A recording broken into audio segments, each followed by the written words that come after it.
Well, it went so great the first time, I couldn't wait to get the guy back. I think it's only been about 4 weeks, but I'm a pretty anxious guy when it comes to good talk.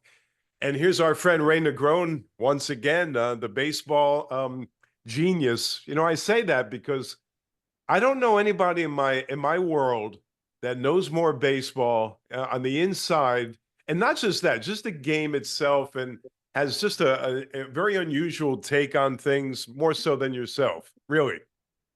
Well, thank you very much. It's always good to be back with you. You're a gentleman and a scholar, so I always like to rock and roll with you when it comes to the subject matter. Yeah, and you mentioned rock and roll. We may get into rock and roll. Who knows? And hey, tell the folks, because you sent me some wonderful stuff before we start. Where can everybody find you in the first place? Because you sent me those wonderful things that you work on. Well, I am on Instagram. I work my Instagram myself. My Facebook, I really don't do, but I do Instagram all the time, and every day I post a new subject, and in my stories, I always put up like usually four subject matters. Like Hmm. today, for instance, is the start of Black History Month. My very favorite children's book that I wrote is a book called The Greatest Story Never Told, and it's about Babe Ruth and Jackie Robinson, and how, in essence, they come together, and how the Babe believed in the whole subject matter, he championed for it up until the day he died. So it's something that's very near and dear to me. Yeah, the Babe gets a bad rap in many ways. They act like he's not the great athlete he was, or he certainly was a dominant. If you think about it, if you still to this day you say who's the greatest ball player of all time, Babe Ruth. Hmm. No. There's no question about that. They already talking about Otani. Listen, let's talk about that in 15 years when he's done, okay? And then we'll make the comparison. But up until that point, Babe Ruth was the greatest. He was the greater pitcher of the two because he pitched longer, and he had some records, including he held a World Series scoreless innings pitched record for a long time. And when Mr. Otani does these things, then I can say he is the greatest. Until then, don't insult and don't embarrass. I don't want to put down the young guys, but they have no sense of history. They just know what happened, 3 days ago. They don't realize what happened way back when. And oh boy. And that's funny how I didn't know that aspect of Babe Ruth's life, but that he was very, very much into I guess the integration. It didn't come about in his lifetime, really, but the integration of baseball. Yes. Babe Ruth in the winter used to barnstorm to go. He tried to play against as many black teams as possible. And then when the commissioner of baseball put a stop to it, because sometimes they would win and sometimes they would lose. And when the white team would lose to the black team, it didn't fare well with the commissioner of baseball. So Babe Ruth would actually fly to Cuba with a group of players to play against. He just wanted to play against the very, very best, and prove what he can or he can't do. You know what I'm saying? And you Hmm. got to give the man credit for that. You just have to. Yeah, and you say that, and many people will give. I said at the last interview that they'll say, "Well, he didn't play with the black ball player, the Latino ball player." That's not his fault. And as Ray just mentioned, he went elsewhere to compete just to check whether he had the goods or not, and he certainly did. Wow, and that Yankee history is something. Do you know anything about the Highlanders? Well, I've gone to the hospital, in Upper Manhattan. New York Presbyterian is the site where Highlanders Park was. Wow. And they actually have like a home plate on the ground. Hmm. So I've gone there to visit. I love facing history whenever I can get to it. And I'm not your atypical Puerto Rican black kid, etc. So I like the Babe, man. I wanna see it. I wanna witness it. and I want to study it so that I can talk about it. And that's why in my children's books, it's very history oriented, and I love talking about the things that was in the past, but also about what I have lived. And if you don't know, folks, the Highlanders were the New York Yankees franchise before they became the Yankees. And as Ray mentioned, Columbia Presbyterian, way up there in the Upper West, is the where that ballpark was. And you mentioned about home plate. I never knew that. That's very interesting. Very interesting. What was your first? Now I know not hands on, but your first experience. What were the Yankees your team long before you worked for them? Uh, when I saw the movie, well, let me put it to you this way: I had seen a movie called High Noon, Mm, okay, which starred a great actor by the name of Gary Cooper. yes.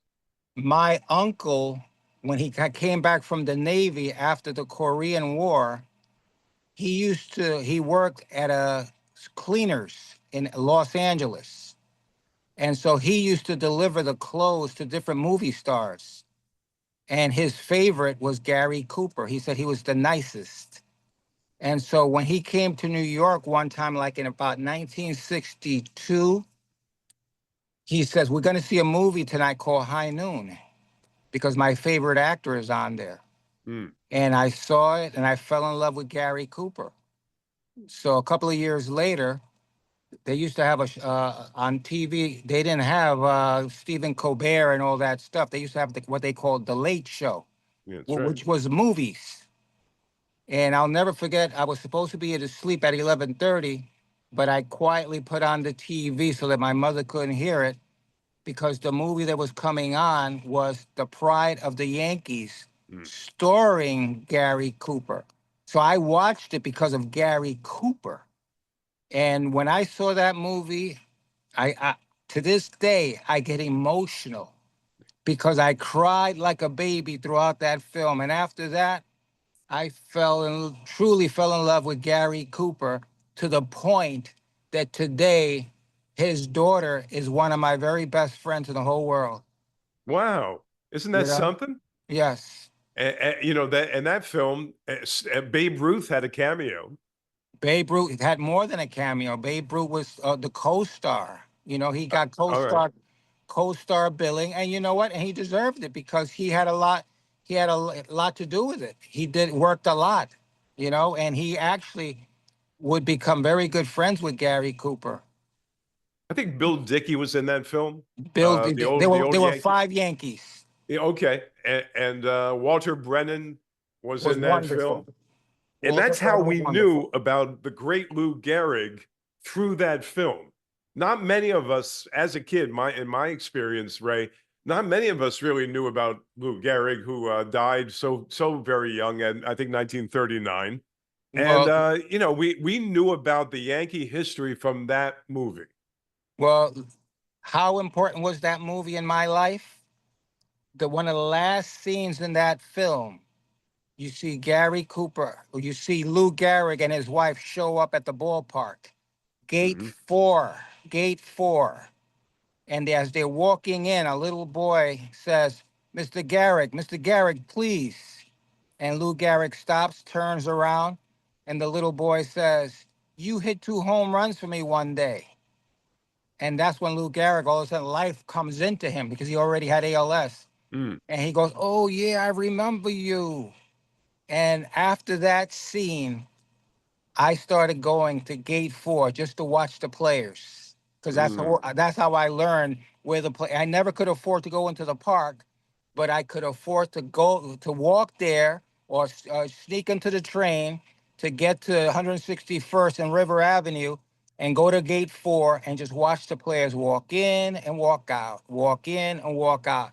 And that's how, in essence, I would get into trouble, and George Steinbrenner would catch me outside gate four and turn me into the Yankee bat boy, and the rest is history. You're the king of nostalgia, boy. You really dig nostalgia, and that is from that movie. I remember one scene, Ray. I remember many scenes, but the one that stands out. It's not. It's kind of inconsequential. It's not the greatest scene in the world. they're taking a bite out of a straw hat. And Well, I think it's Babe Ruth's. And he says, if you're one, he says to Gary if Cooper, you're one of us, if you'll one of take a us, you'll take bite. a bite. And that's what I don't know why that one, that sticks in my mind more than It, any other scene it in the it's whole a film. well, let me tell you that it's a great scene because it's real. Hmm. It's a great scene because it's real. Because I could picture somebody doing that to Thurman Munson, and then Munson going crazy like the Babe did. You know, No doubt about it. Who was one of the greatest pranksters in your Sp- stint with the Yankees? Sparky Lyle. What were some of his stunts? There was, I mean, well, number one, he was famous for sitting every time there was a birthday, somebody's birthday. Mr. Steinbrenner would send a cake down, and then when they bring in the cake, Sparky Lyle will take his clothes off and sit on the cake. He had to take his clothes off first. Oh yeah, he wanted to make sure that the indentation of his penis and his ass was on that cake. How did the boss react to that? He just laughed. He had the boss had a great sense of humor. Great sense And, of humor. and Sparky was so underrated. Nobody talks about him anymore. One of the greatest. Sparky Lyle is as much a Hall of Famer as any relief pitcher that's in the Hall, No doubt and about that it. And he includes Mariano too. Okay, did, did did he ever get any consideration? I'm not sure. I Did don't they think ever? so. Not enough. Not As a enough. you got to remember, as good as Mariano, great as Mariano was, of course, one inning for the most part, one inning. These guys went in for three or four at a clip. Somebody once asked me, Ray, do you consider Mariano the greatest relief pitcher of all time? And I say, and I always turn that around and I say, listen, the most important relief pitcher during the George Steinbrenner era is Sparky Lyle because he left his heart and soul in Kansas City that night in Mm. 1977 when he pitched those 4+ innings. And what people don't understand is that in Game 6 of the 1977 World Series, he had a dead arm, so Mike Torres had to pitch 9 innings Mm. because you couldn't trust that game. Billy wouldn't trust that game to nobody else except for Sparky Lyle if he was ready. Who else was in the bullpen at that point besides Lyle? Sparky Lyle, Dick Tidrow, Ken Right. Clay, you That's right. know. And you can't blame Martin for just wanting his guy. And he let Torres finish. What do you think? Now, I'm thinking, when I think of Lyle, for whatever reason, I think of Gossage. Gossage got the short shrift in the hall himself. He should be a member, no doubt. If Goose got in, Sparky should have got in. So you consider Sparky better than Goose? Absolutely. Mm, that's interesting. Absolutely. And Because he was what? there, he was there during those tough periods. Mm-hmm. When the Yankees were so bad, he was so good. Yeah. Okay? That's true. That's true. And we go back to the Yankees of, I go back to about 68. My memory's clear, about 68. I go back to, I'm 67. Okay, Mickey, I'm man, 60. I had Mickey for 2 years. That's what I always say to myself. I had the Mick for 2 years. I remember Mickey lumbering around the bases, pulling that knee around the bases in 68, 69. I do remember that vaguely. But I remember that team from back then. It was a very endearing team, as I remember. Jake Gibbs, Horace Clark, Jerry Kenny. Those are the guys of the '69 Yankees. When the Mets, the You Mets were left the out king. Joe Pepitone. I'm sorry, Joe Pepitone, the first guy with a hair dryer in the locker room. That's what they say in the clubhouse. And Mercer had just gotten back from the Army That's in right. '69. Now that's when you're watching the games at home, though. Still. Mm-hmm. And Absolutely. and you're following closely on channel 11 up. That's right.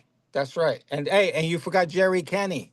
I said Jerry Kenny. Oh, okay, Oh okay. yeah, Jerry Kenny, who, if people right now are saying who? Jerry Kenny, who's that? Well, it was a diminutive. He wasn't the biggest guy in the world, and baseball players weren't that big back then. They weren't massive like they are now. That's a good topic, actually. What do you think about the current ball player who looks like the NFL player did about 20 years ago?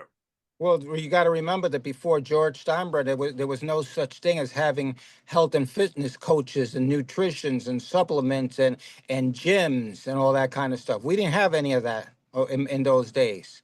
Okay, Was that he didn't was he the that guy who started that? he was the guy because he was a football guy. You got to remember George Steinbrenner had been a football coach, Hmm. so he brought football to Major League Baseball. And when the Yankees first built the gym in 1976, then the other teams, when they came into New York, they would go over and look at the gym and this and that. Next thing you know, all the other teams started getting gyms. Did you have Nautilus machines back then in there? Nautilus machines, exactly, Because exactly. baseball was conducive to Nautilus. In fact, Yes, when I played, they wouldn't let you touch a weight. They'd say you'd get muscle bound, but the Nautilus was considered okay. right, exactly. And those machines were like heavy duty, boy. They Yes, they were. you couldn't bash them with a rock. They were very heavy duty, and there were certain ones that were very certain ones, but certain ones were very very effective. I thought, and they're collector's items these days. Yeah, unbelievable. But baseball has changed drastically. You mentioned the Japanese influence and these guys from Japan. What do you think of the Japanese guys coming over for the most part? Do you see them as good as the Latino ball players? They're every bit as good. I mean, you see that. These guys can play. Look, I mean, what are you going to say about Ichiro? Hall of Famer, first ballot, should have been 100%. But no, these guys, they're ready now, because they did what they had to do. They prepared, they researched, and it took them a long time, but now they're ready to rock and roll, and that's what they're going to do. And we're going to continue to get more and more and more.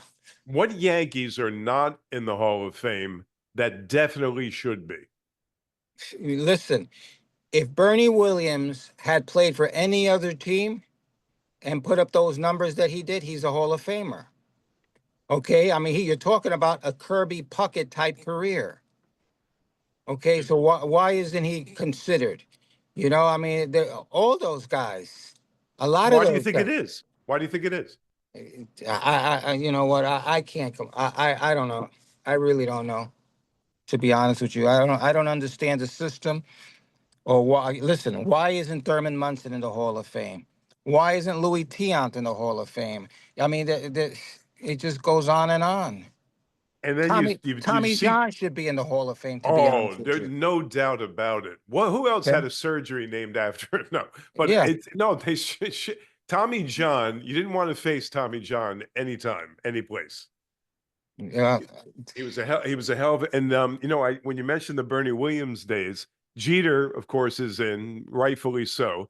But these guys got the short end. I'm trying to think of who else on that team should be Well, besides Williams. Andy Pettit deserves to be in the Hall Andy of Pettit. Fame. Okay, regardless of what he deserves to be in.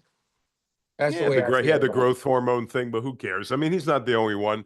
And not only that, it was a very short period of time if he indulged in that kind of thing. It Right. wasn't it Right. wasn't some it wasn't a career long endeavor, really. And Mhm. that's very interesting how that team was so heralded, so huge, so popular, yet you have Jeter and you have nobody else. That's very strange to me. Listen, for me, Jorge Posada's a Hall of Famer.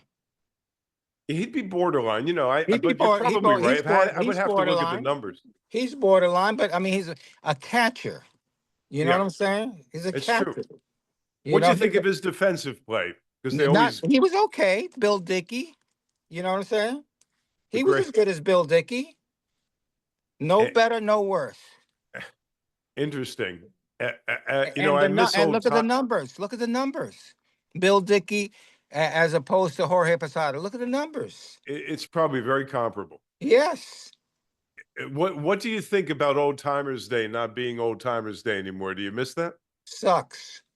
Yeah, Why did they do away with all these great traditions? I can't say I'll be fired. Oh, I forgot about that. You got to watch your P's and Q's. Well, I'm not. I don't go crazy with it, but I'm extremely honest. But you know what? I still need my paycheck, so I won't go more. I won't go over the line. Who's the strangest dude you ever encountered during the course of time? As it could be another team or anybody that was very off the wall. Off the well, you know what? There was a guy named Chuck Finley Uh, who was I don't. a left-handed pitcher, very good pitcher, but he was just he's just a nasty dude. Oh, okay. So nasty. All right. Not on the mound. I love nasty on the mound, but Right. as a person, he wasn't cool. I heard the same thing about Dave Kingman on the other side of town there. I never had any issues with Dave Kingman. I thought he was a decent person as a person. How he acted, as far as I didn't see it, but I only had him for one season. What do you think about women playing such a big part in the booth? What do you think of a Susan Waldman who's been with the Yankees for eons? Do you like the job she does? She has earned her right to be in that booth. She has worked her ass off. She learned the game to like nobody's business. I mean, listen, at the beginning, I wasn't crazy about it because I felt that that job could go to a retired player, etc. But she has earned every bit of her stay there, and I have nothing but respect for Susan Wallman. John Sterling? John Sterling was a pro. I actually did a movie with John Sterling called The Slugger's Wife back in in the '80s in Atlanta. I guess he was the announcer for in Atlanta at the time. Atlanta So Hawks. so I've known him for a long time, and he's always treated me great with great respect, and I appreciate that. How about Ricky Ricardo? I like a lot. Ricky Ricardo has one of the great voices, and he should have been given a chance over Dave Sims. I was just going to ask you that question. What do But you think of getting an outsider like that? Dave Sims is great, great. Okay, It's I'm not gonna nothing against him, but it was nothing too. against him. It's just that the other guy had been there, and I know how badly he wanted the job. But you know what? If anybody was gonna get it, I'm glad Dave Sims got it because he's a pro's pro. I remember Sims and Coleman on WFAN had a great show, Yeah. the Soul Man and the Coal Man, or something like that. Hmm. Way back when. Well, the broadcast booth is interesting because the way they call the games these days, they don't let it breathe. The great ones let the game breathe. They realize they're on TV, and the ones that are on radio, you got to talk a little bit more. Who are the standout broadcasters that you remember? It doesn't have to be a Yankee Hey, game. listen to me. Frank Messer, Bill Wright, Phil Rizzuto. Period. Exclamation point. That was the greatest broadcast team ever, ever, ever. I don't care. I don't care what other people come out or Harry Carey or all these other guys. No, these guys were the it was just a beautiful, beautiful combination, man. It was like the chemistry was unbeatable, unbeatable. Messer was the straight laced guy, kind of the nuts and bolts guy. You Right. had Rizzuto as so what a character he was on the George Washington Bridge before the game was over. What were your run-ins or not run-ins, but what were your contacts with Rizzuto? Were you good friends? We were very good friends, and like when we were flying, he would sit in the front, and he was always very, very nervous. Yeah. And I hate flying. You know what I'm saying? I hate flying.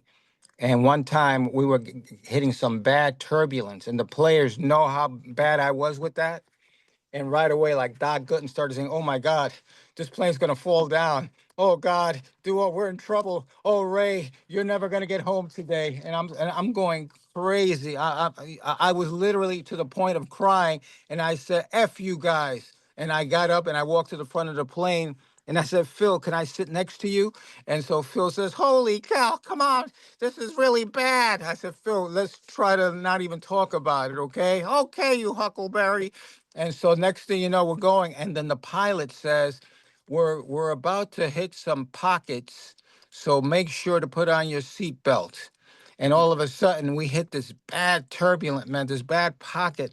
And Rizzuto, who never, ever, ever cursed in his life, and he goes, "Holy shit!"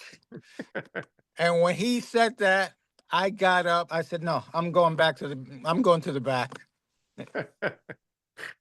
Oh, you just mentioned a name that I have to ask about. Doc Gooden. Now you caught him at the end, even though he's still a young guy, but you would say his prime was more with the Mets. What was Doc? What was Doc like? Doc, one of the greatest people ever. It's hard to say. No one was as nice as Doc Gooden. Okay, did he have his issues with the drugs? Absolutely. It was a horrible disease that he battles. Listen, you're an addict for the rest of your life because that's a gene that's in you. And but he was one of the great people. Biggest heart. George Steinbrenner loved him like a son. Maybe him and Thurman Munson were his two all-time favorite players.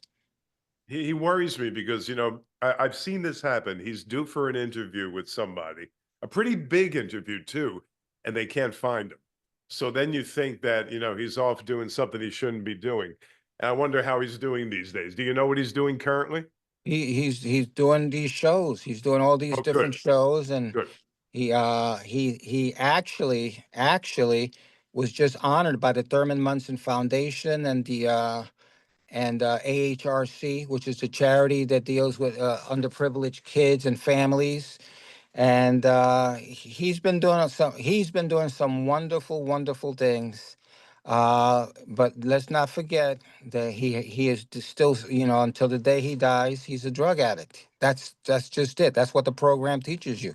Mhm. Don't think that you used to be. It doesn't work like that.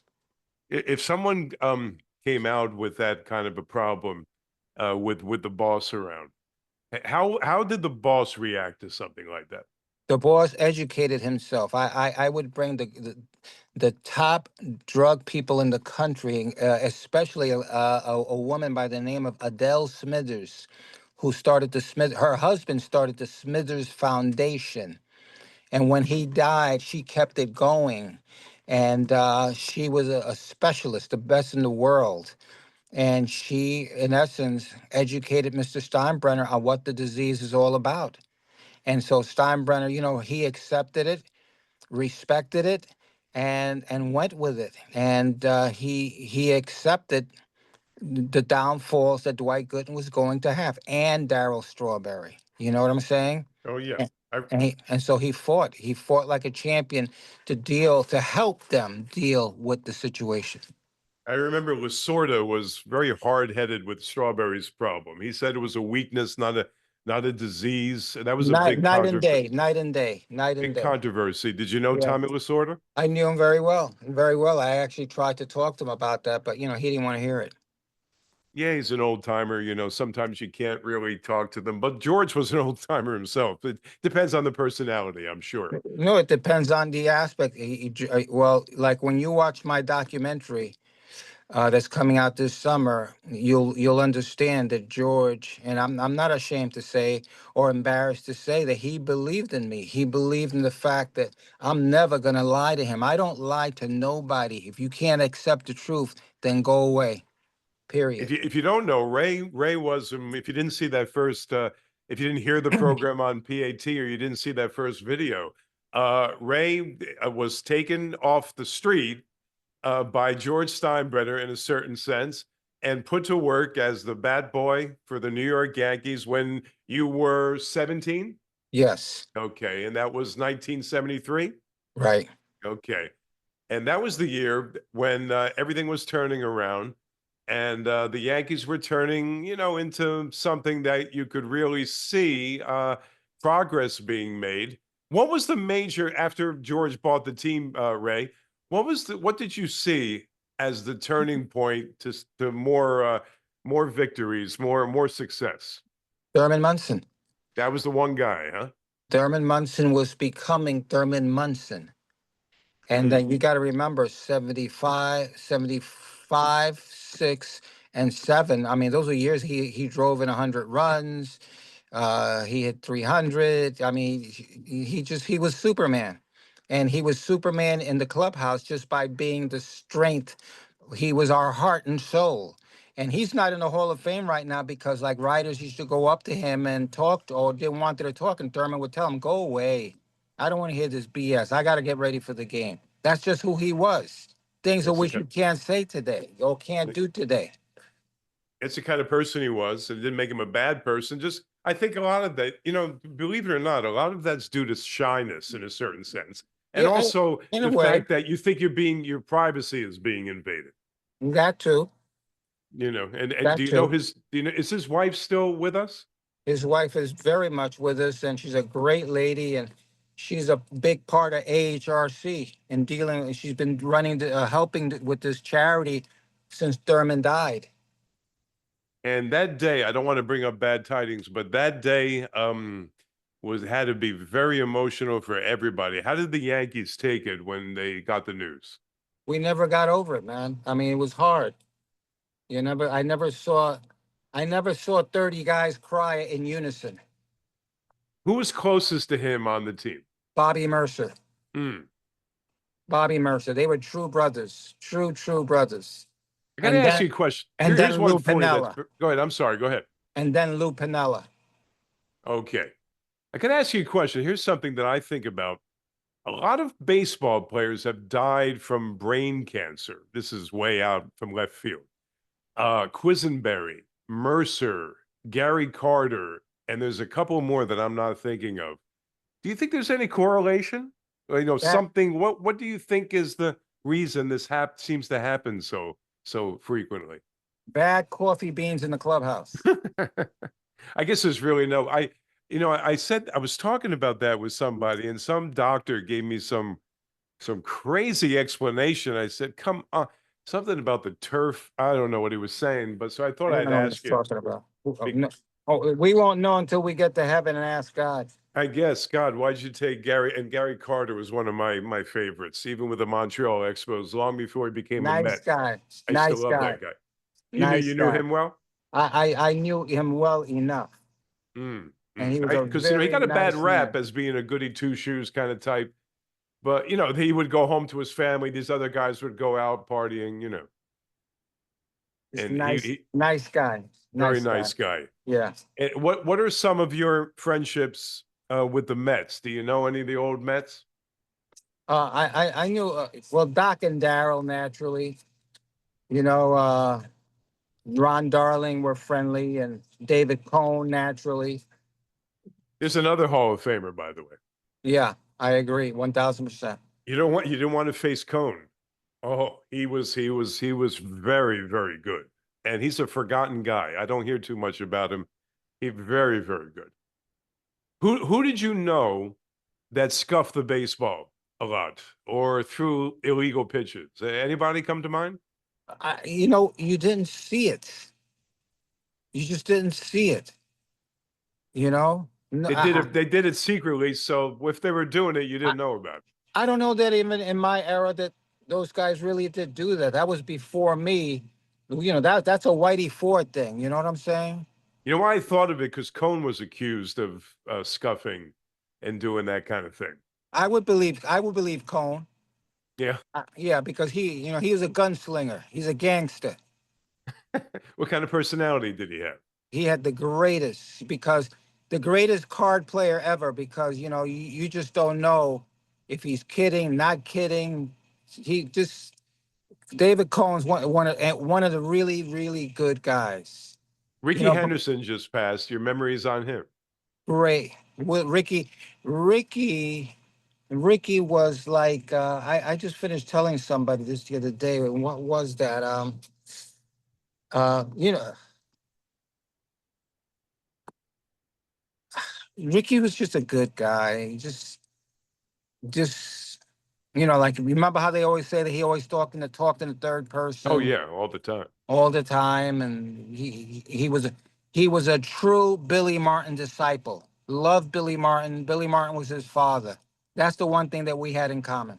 He said he didn't know the names of his teammates. He said he'd call him by.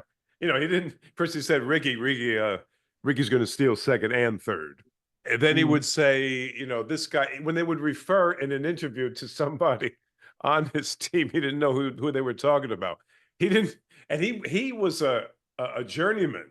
At the end, he played for everybody. At the end, He was an illustrious journeyman. he was not your journeyman that didn't Well, have any. you know what? He's like David Cohn. You know what I'm Like to play saying? cards. No, but big card player. Yeah, But what I'm saying is that David Cohn played for a lot of teams. that's true. But you got David Cohn, you knew you were getting a great player. When you got Ricky Henderson, you know you were getting a great player. Who was the biggest workout guy, Ray? The guy that was in when the weights came about, it was, all prevalent. Everybody lifted weights. Who was a big weight guy? Always in the gym and trying to get stronger. Anybody? Any You know Yankee who you could think of? who was always in the gym? Who? Lou Pinella, Oh, sleeping. because I was going to say he didn't exactly have the athletic body to prove it. Right, right. Oh, it was the greatest thing. What happened was Lou Pinella is in the gym, and so Steinbrenner, like when Steinbrenner first got the equipment, everybody was criticizing why we get this for. This is no good. Well, George, come on, we're baseball players, not football players. And then somebody said, "Hey, where's Lou?" So I said, "He's in the gym." And Steinbrenner goes, "I told you. You see, they're already into it." And Yeah.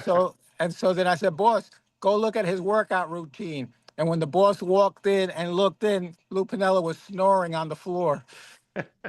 He stood so far away from the plate and so deep in the box, and he always hit the other way.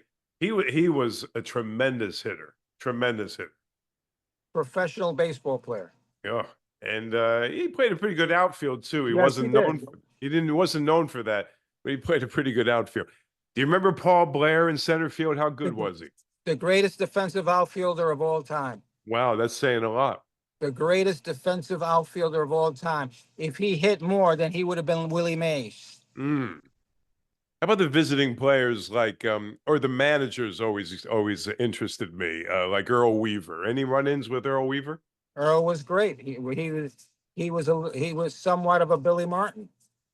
No doubt about it. You know, no, he was great. That's all I can say about Earl is that he was great and his players loved him.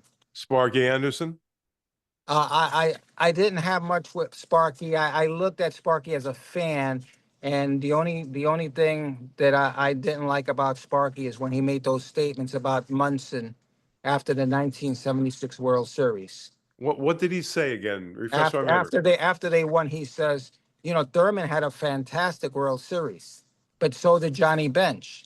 So in the celebration, he said, Thurman Munson's a good player, but don't ever compare him to Johnny Bench. And Thurman was right there. And I said it to you last time about the 76, that shellacking they got by the Reds. And it was kind of like a wake-up call. To get that far and then get knocked off so badly is very difficult to take. Yeah, but you got to understand that our World Series was the Kansas City Royal World Series. That year, Okay. 76. With Chris Chambliss and everybody. By the time we won that World Series, that next morning, I mean, we celebrated all night till like 3 or 4 in the morning, and then at 7 o'clock, we're on a plane to Cincinnati. So Okay. nobody went to bed that night, huh? No, we were not. As far as we were concerned, we had our World Series. Mm. And then, because remember that winter we went and got Reggie. Hey, what do we need? We need one more slugger, and that's when we got Reggie. how would you compare the great Yankees, 77, 78, whatever you want to say, right in that era with the Big Red Machine? Who was better? The Yankees.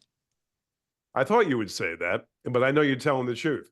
Tell me because they had better pitching, or what was the case? The chemistry of the New York Yankees, and again, with the guys that we had, who were all professional, We had Thurman Munson to guide that ship. You can't beat that. You couldn't beat that team. 77, 78. You Who wasn't was the going guy to. that never fit in, Ray? Like one guy that you said, this guy's just not the Yankees. If anybody, this guy's just not a Yankee. He's not. For some reason, he just doesn't fit in New York. I never got that. Nobody. I never really. I mean, if you would have asked Billy Martin, he would probably roll off a dozen guys. You know what I'm saying? Like Kenny Holtzman, he didn't like Holtzman. He didn't think Holtzman was a Yankee. Couldn't wait to trade him. Finally did. You know what I'm saying? Did he like being a Yankee, Holtzman? He liked the fact that OTB was across the street so that he could place bets on the horses all the time. Now that you said that, I think of Mickey Rivers. Well, Talk about him. We never talked that about him yet. well, it was a weird, an odd couple. Kenny Holtzman and Mickey Rivers were best friends. And At the so and OTB. so and so Billy thought that Holtzman was a bad influence on his great player, his star. Because And Mickey was a big star for us. oh, no doubt about it. Underrated as can be. Totally. Mickey Rivers would walk up to the plate like he was half dead. And then you never had anybody from home to first as fast as Mickey Rivers. Very few. Very That's few. right. That's right. What a ball player he was. Played a good center field. Very unorthodox way of doing the whole thing. And This is why when people ask me, is Ricky Henderson the greatest leadoff hitter of all time? I answer that by Ricky Henderson is baseball's greatest leadoff hitter. Mickey Rivers was the Yankees' greatest leadoff hitter. now you have to admit that today's player, even today's Yankees, and I know you're still there, so you just tell me as much as you can tell me. They don't have the cachet that these players we've been talking about had. Are They, you with me well, on that? they don't have the charisma that Yes. these guys they all had character. They all had there's something about them. They were each a book. They were each a Sunday night movie. They were each an after school special. You understand? That's what I saw with these guys. They're very corporate now, They're like businessmen. Well, I'll let you say that. I haven't come up with a word yet. They're like insurance salesmen with a baseball bat. It's just Mhm. they're very, very, there are a few exceptions personality wise, but I like a guy, like you just put it perfectly. Each guy you could write a little story about every single one, whether he was the greatest player or just a bench Hey, player. They all had a story. whether it was Rivers, Reggie, or Bucky Dent. Now, I forgot, I've never Okay. mentioned Bucky Dent. What kind of a Okay. guy was he? He was my roommate. We used to room together.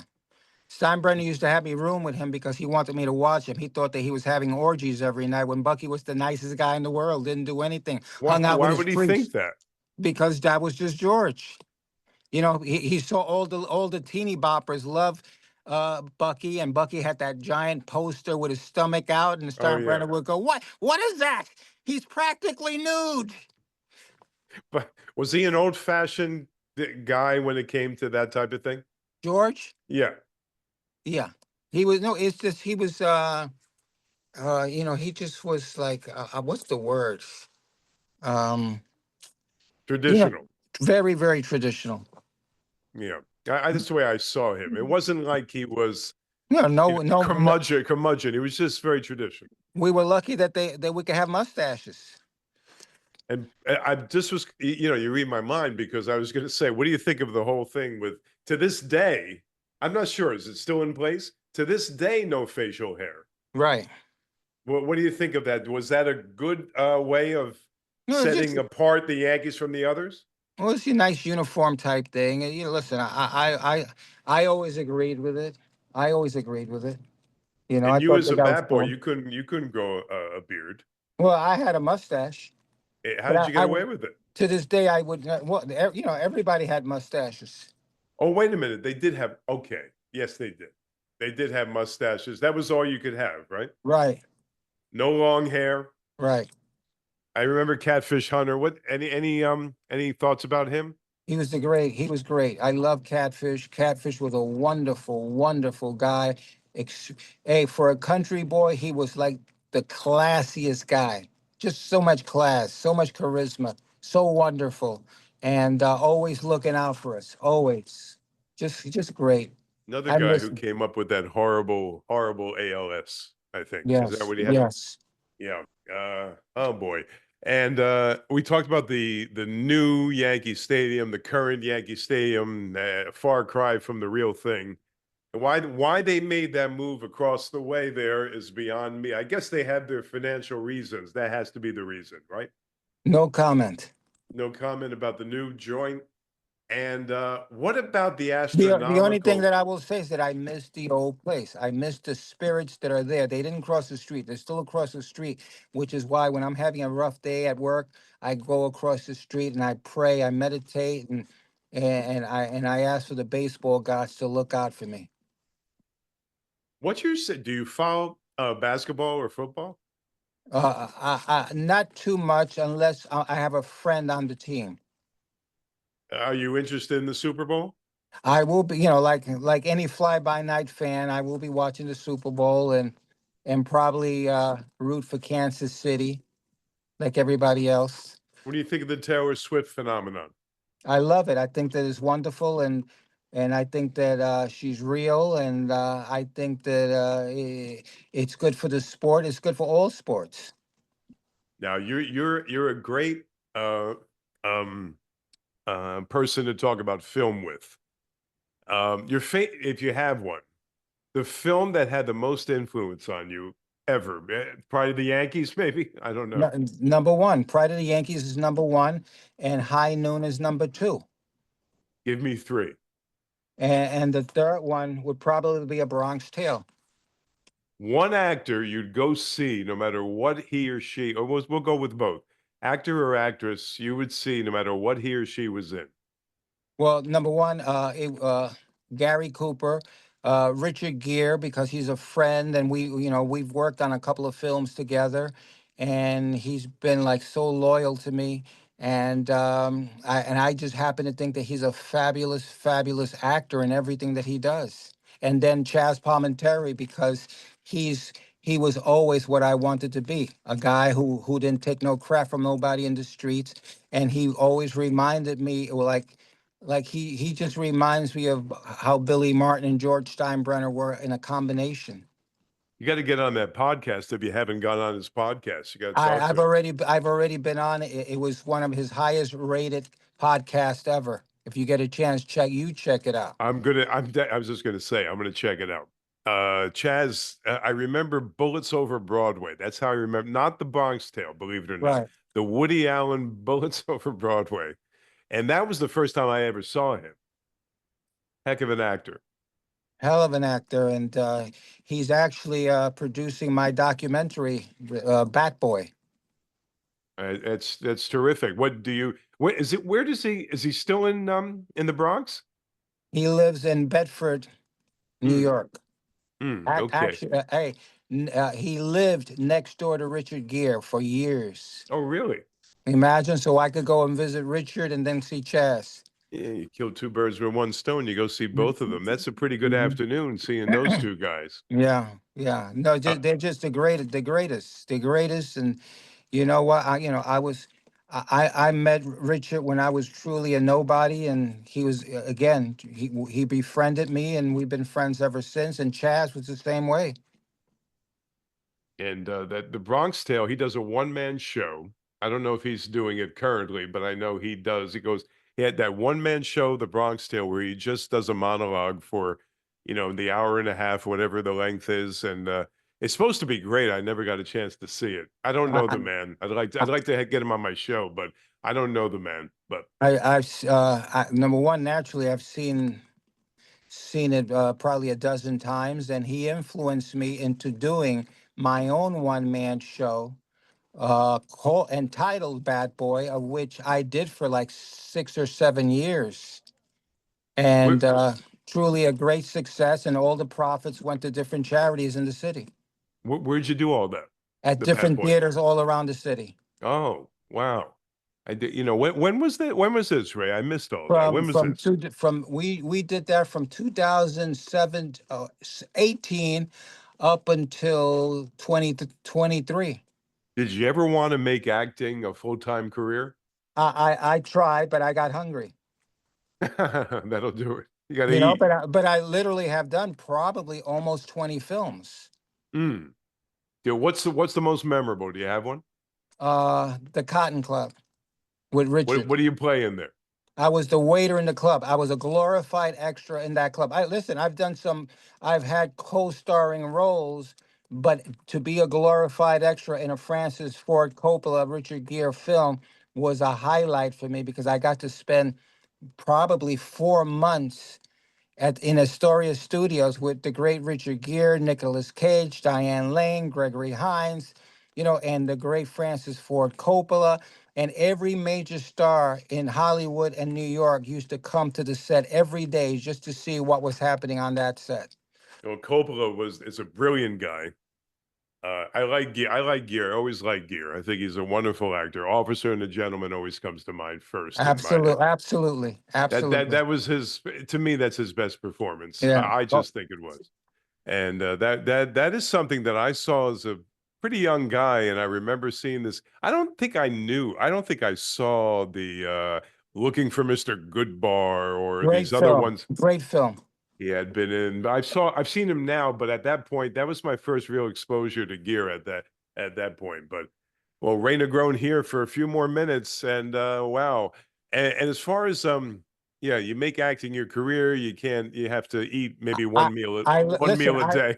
I left. I told George after I had done what had happened was I landed a film called Blue Skies Again with Andy Garcia, Uh-huh. and I was a co-star in that film. I was opposite Andy, and so after that film, I thought I was going to be a star, and so I told George I'm going to Hollywood, and he started laughing at me, and I said I'm going to Hollywood. I want to see if I can make it, and so he says when you get hungry, come back.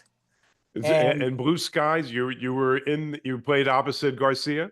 I play opposite Andy Garcia in a film called Blue Skies Again for Warner Brothers. What year was Okay. that? That was 81. Oh, Excuse me, that was 82. going back a ways. Yeah, that was 82. And when I was climbing a tree one day, picking lemons because I couldn't afford to buy lemonade, I knew it was time to go back to New York. Well, you're a guy who probably is, I don't know if you're bi-coastal. I know you don't live on both coasts, but I know maybe you go out to California from time to time. Not anymore. No? I haven't been to California in 25 years. I was going to ask you if you knew anyone that was affected by those the tragic A fires. lot of people that were affected. I know, because I have maintained my friendships with people. So this has been a very difficult period emotionally for some of the people that I've known out there. And we had this other thing. I hate to go through all the perils of of the day, but we had this other thing, this terrible collision midair. When you heard that, what were your thoughts on that one? Well, I don't, every time something like that happens, I think of Thurman Munson and I get depressed. I go through major depression over that. And yeah, forget about it. It just drives me nuts. And which another reason why I won't get on a plane anymore. Oh, so you kind of vowed not to go on a plane anymore. I didn't Uh, realize that. I only take the train to when I go to Florida. I take the train, Amtrak. With all those planes that you've taken in the past, isn't that something how it just hit you? Do you get a little paranoid? I don't blame you. Well, listen, I actually got to work with the Tokyo Giants for a couple of years. Mm-hmm. I got to work for Ichiro, Mr. Ichiro, not Mm-hmm. Ichiro. Damn, I can't even pronounce his name anymore. But the owner of the Tokyo Giants, Mr. Shoriki. Mm-hmm. I worked for him for several years as a special advisor, and so I used to have to fly to Tokyo all the time. And Mr. Steinbrenner, it's funny. I was working for George Steinbrenner and Mr. Shoriki, who was the big owner of the Japanese baseball. So it was unreal how. And Steinbrenner wanted that because he felt that I'd be able to give him good information. Yeah. Yeah. That was you're a good liaison. And Mr. Shoriki wanted it because he wanted to be able to say to people, I have George Steinbrenner's guy. Was he very, aside from the guys that they got from Japan, was he always searching the Japanese market? Not, I can't say that. Only once one of his scouts would tell him something like, this guy's the next Lou Gehrig. And then, oh, well, let's find out. And those scouts, the Yankees scouts, one guy that stands out. Do you have one? Well, Gene Michael was the greatest. Hmm. For me, Gene Michael. How was your Here- relationship with Stick? He was one of my heroes growing up. Remember, he was a part of those Yankee teams of 67, 68, 69, up until 74. And I was a shortstop. Remember, I was a second round draft pick. So I patterned myself defensively after Gene Michael. Now, here's a guy, folks, that played the game at a high level himself. I played shortstop myself. I looked at all the Mark Belanger and all these guys were my Yeah. guys, Dave Concepcion. But Gene Michael, people know him from his later days, mostly these days. They don't realize that on those teams, he was a light hitting. You had to say he was a light hitting shortstop, but a good defensive, very good defensive shortstop, Very, hey, sweet hands, man. Hey, no doubt. and in the winter time, we used to play basketball together. We had a basketball team. The Yankees did. In those days, the Yankees could play basketball in the winter. So And the who salaries was the weren't. guy that played another sport that you said to yourself, if anybody, that you said to yourself, this guy could have been in the NBA if he gave it a chance? Gene Michael. Really, he was that Well, good. he was that good. Well, Gene Michael actually signed with the Knicks, I believe. I didn't know that. I Yeah. didn't even know he was a basketball player. That one got by me. Oh, and let me tell you another guy that we played with, Dave Winfield. Well, Winfield was a football, basketball, baseball star, Yeah. track, I think, even so. Yeah, we played in the winter together. I think Winfield got drafted by the Vikings, if I remember correctly. Yeah. Yes, he How did. how was Dave? You like Dave? I like Dave a lot. I like Dave a lot. I actually, my proudest moment with Dave Winfield was the fact that I introduced him to one of his heroes, which was Sammy Davis Jr. And, And you knew Sammy? and I knew Sammy very well from Mr. Sinatra. There's not one guy that I know in this world. I've been around a few that know a lot of people, but this man right here has experience with. I don't think there's anybody come up. I haven't come up with one person that you say I don't know him. I I I didn't know whether it was Hollywood or sports. I came up with a bunch of names, and every single one you had somewhat of an experience with. You know That what? is something else. We become friendly because they love baseball. It's the type of sport that's different from the others in that sense. And remember, like with Mr. Sinatra, he was very close to the Yankees from the 40s and 50s. He had met Lou Gehrig. He was close to DiMaggio at one time before the whole Marilyn Monroe fiasco, all this different stuff. So it was And what it was. did you know? Now I'm trying to think of the time frame here when Sinatra was with the little. Oh boy, her name escapes me. The actress that Woody Allen was. Oh, Mia Farrow. Oh, Did you no, know him during that, the Mia Farrow years, or is no, that that was before? before. That's before. He was already with Barbara Marx when I first met him. Oh, okay, okay. I'm not going to let you go without a few words on Sinatra. Great, wonderful, strong. Uh, at that period, there was the two guys that I really would have wanted to know was Frank Sinatra and Elvis Presley. No, I never met Elvis. I thought by the way you said it, I said I found one Yeah. that you didn't. Hey, I got to meet and hang out a little bit with Priscilla Presley, which was a thrill. Which was Nice a person. great person, great person. But no, never met Elvis. And I had tickets to go see Elvis at the Nassau Coliseum in 1978. But unfortunately, he would leave us in August 16th of 77. But Mr. Mm. Sinatra, he was a cool customer, man. And he made me feel like I was somebody. I was like scared to death to meet him. Billy Martin introduced us. Initially, George Steinbrenner introduced me to Mr. Sinatra at the stadium, but we didn't talk. And then the following year, I would get to meet in '77. I would get to meet Billy Mr. Sinatra at Patsy's Italian family restaurant, Mhm. and there we would become buddies, you know. Mm. And he always made me feel like he knew my story. He knew that I was like, my self-esteem was very, very low at that time. And he made me want to feel like I was somebody. And he always said, do not let anybody take you down. Do not let anybody take you down. You are as important in this world as I am. Don't you ever forget that. And that was huge for me. He went through some bad times, believe it or not. He fell out of favor midway through his career. Then he came on strong again, but he had a down period there.